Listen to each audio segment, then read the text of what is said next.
Hi everyone, Nada here, and today I'm going to talk about this ROG Swift PG32UQ. It is a 32-inch gaming monitor with an IPS panel, 4K resolution, and 144Hz refresh rate, and it has a proper HDMI 2.1 connection, which means that this monitor will be great for people gaming on a PC, but also for people that like to game on a console. Now, unlike the PG32UQX that I reviewed a few months back, this monitor does not have mini LED backlight, but a regular one, and it does not cost 3,000 euros, but it will still cost you around 1,000 or so. So let's check it out, see what is interesting about it, and if it's worth getting at all. Let's begin.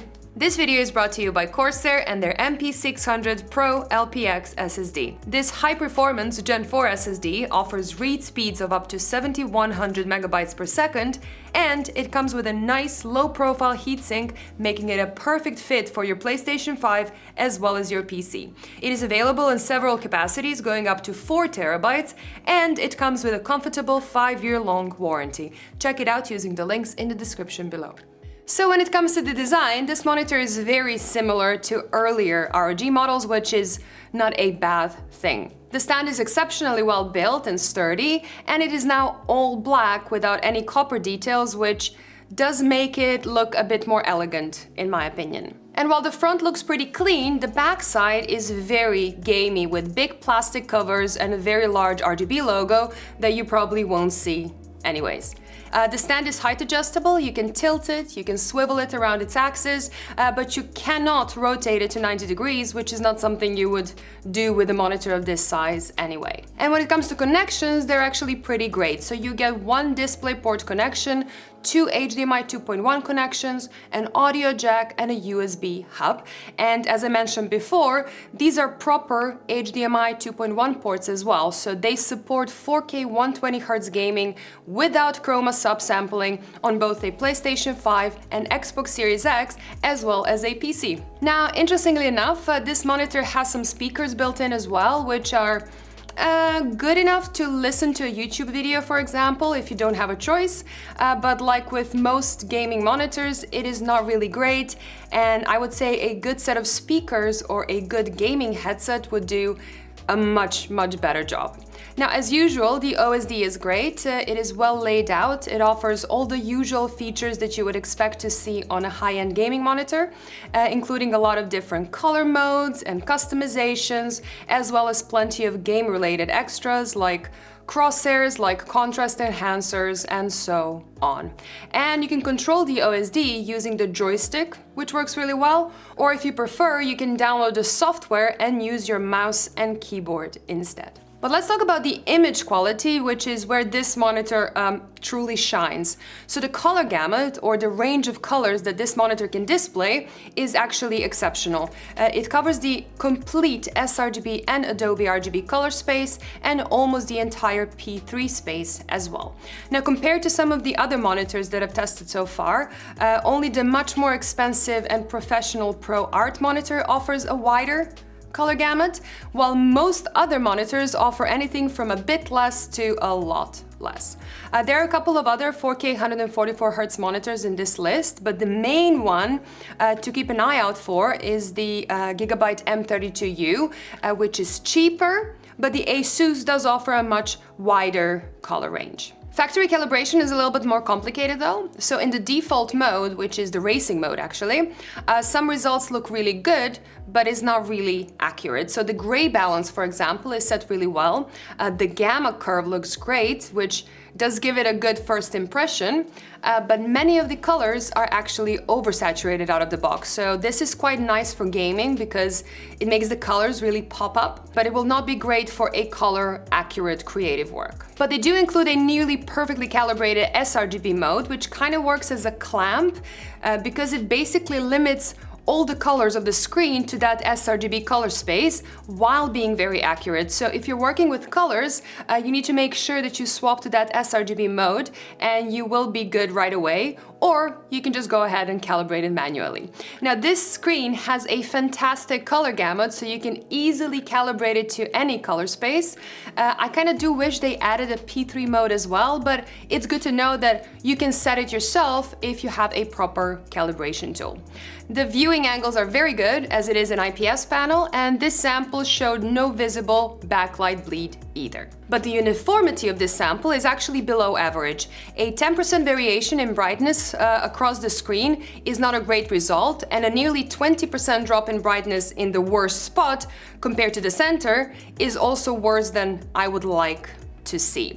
Now, given that this is a large screen, it is pretty hard to notice this subjectively, and I don't think it should be something that you should really worry about a lot, but it is something to keep in mind.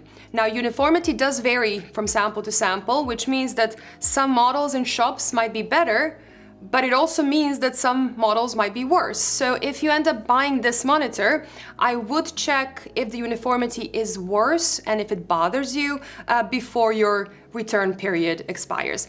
So all you need to do is just display a couple of colors full screen, and if it looks good to you, that's all that matters. Now, in my tests, the M32U did do better. But the PG32UQ ended up being a lot brighter. The peak SDR brightness is 400 nits, which puts it roughly in the middle of the graph, but that is also more than you'll need even if you plan on using this monitor in a very bright environment. The minimum brightness, however, is a bit higher than average, but again, not really something to think about unless you're someone who dims their monitor all the way and plans on using this monitor in a pitch dark environment. More importantly, the maximum brightness in HDR is actually pretty good. At 668 nits, it is a lot brighter than most other monitors, including the M32U, and it is bright enough to actually make those HDR highlights pop a bit, which is something that you won't really get with HDR 400 monitors. Now, of course, this isn't anywhere near as bright as those mini LED monitors like the PG32UQX, and those mini LED monitors also have much better local dimming than this one. So this one only has 16 zones, which is not enough to call it a proper HDR monitor. But because of its wide gamut and fairly high peak brightness, it still kind of checks 2 out of 3 boxes that are needed for proper HDR experience, which is still better than most current gaming monitors have to offer, even in this price class. So even though it's not as good as the PG32UQX, I would still turn the HDR on because you will see a difference.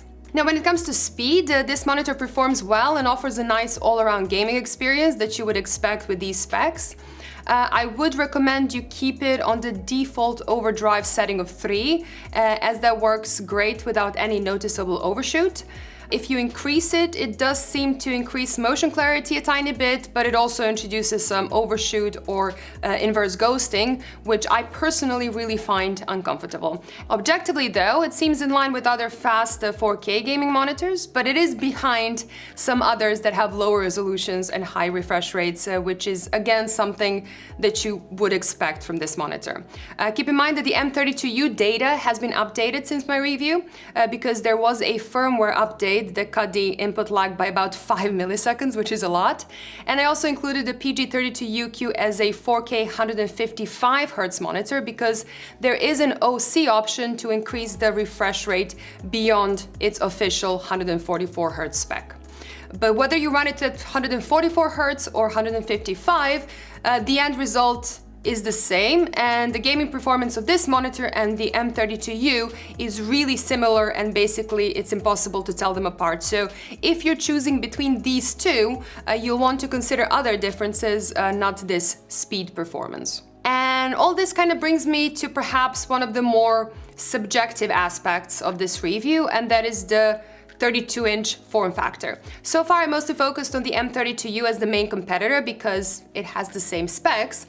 But if you look at the EVE Spectrum results, for example, it generally seems to perform better. And even though they both have a fast 4K IPS panel, there is a huge difference in experience between a 27-inch and a 32-inch panel.